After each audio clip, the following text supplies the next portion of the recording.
হাদিস থেকে জানতে পারি যে ইমানের ৭০টির বেশি শাখা রয়েছে এবং এই শাখাগুলো ৩ ভাগে বিভক্ত। তো আমরা এই অংশে প্রথম অংশ নিয়ে আলোচনা করব এবং সে অংশটি বিশ্বাস এবং আকীদার সাথে সংশ্লিষ্ট। এগুলোর সংখ্যা হচ্ছে মোট ৩০টি। প্রথম নাম্বার হলো আল্লাহ তাআলার উপর ঈমান আনা। এর মধ্যে আল্লাহ তাআলার সত্তা ও গুণাবলীর উপর ঈমান আনার বিষয়টি শামিল রয়েছে। আর এই একিন রাখাটাও এর অন্তর্ভুক্ত যে আল্লাহ তাআলার পবিত্র সত্তা এক ও অদ্বিতীয়, তার কোনো শরিক নেই, তার কোনো তুলনা নেই। ২, আল্লাহ ব্যতীত সবকিছুই পরবর্তীকালে সৃষ্টি হয়েছে, একমাত্র তিনিই অনন্তকাল ধরে আছেন।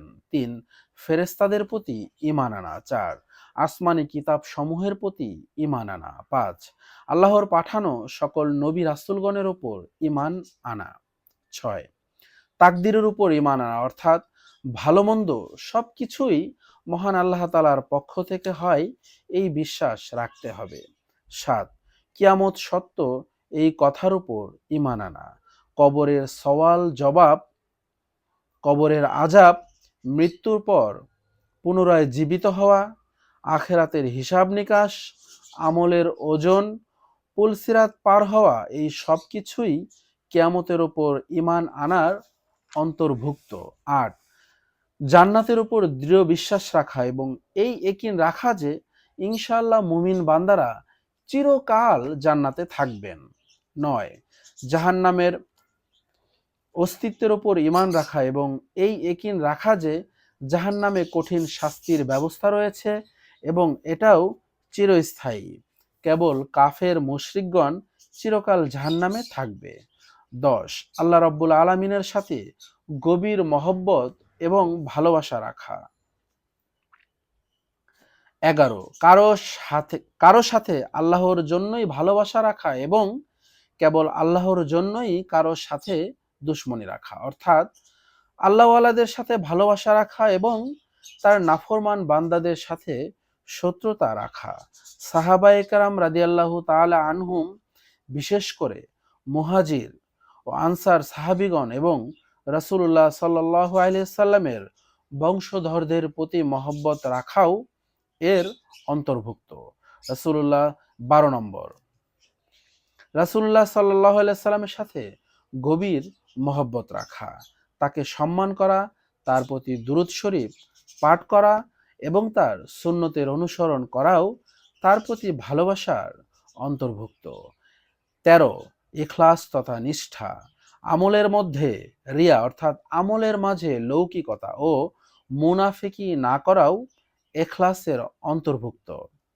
১৪, তওবা অর্থাৎ নিজের প্রতিটি গুনাহের ব্যাপারে লজ্জিত ও অনুতপ্ত হওয়া এবং ভবিষ্যতে গুনাহ না করার দৃঢ় প্রতিজ্ঞা করা। ১৫, আল্লাহ তাআলাকে ভয় করা। ১৬, আল্লাহর রহমতের আশা রাখা। ১৭, আল্লাহর রহমত থেকে কখনো নিরাশ না হওয়া। ১৮, আল্লাহর শুকরিয়া আদায় করা অর্থাৎ আলহামদুলিল্লাহ বলা। ১৯, ওয়াদা পূর্ণ করা। ২০, বিপদে আপদে সবর তথা ধৈর্য ধারণ করা। ২১, বিনয়, বড়দেরকে সম্মান করাও এর অন্তর্ভুক্ত। ২২, স্নেহ ও দয়া, ছোটদেরকে আদর করা এর অন্তর্ভুক্ত। ২৩, সর্বাবস্থায় তাকদীরের উপর রাজি, খুশি ও সন্তুষ্ট থাকা। ২৪, তাওয়াক্কুল তথা আল্লাহর উপর ভরসা রাখা। ২৫, আত্মগর্ব ও আত্মপ্রশংসা ত্যাগ করা, আত্মশুদ্ধিও এর অন্তর্ভুক্ত। ২৬, কারো প্রতি বিদ্বেষ না রাখা, হিংসা ত্যাগ করাও এর অন্তর্ভুক্ত। ২৭, লজ্জা, লজ্জা করার বিষয়টি খুব খেয়াল রাখা, কারণ হাদিসে এসেছে যার লজ্জা নেই তার ঈমানও নেই, যার লজ্জা নেই সে যা খুশি তাই করতে পারে। ২৮, রাগ না করা, রাগ না করা। ২৯, ধোঁকা না দেওয়া, ধোঁকা না দেওয়া। অন্যের প্রতি মনে মনে কুধারণা না করা এবং প্রতারণা না করাও এই পয়েন্টের অন্তর্ভুক্ত। 30, দুনিয়ার মোহ, ভালোবাসা অন্তর থেকে বের করে দেওয়া, সম্পদের মোহ এবং প্রভাব, প্রতিপত্তি ও সম্মানের লোভ এর অন্তর্ভুক্ত। ধন্যবাদ।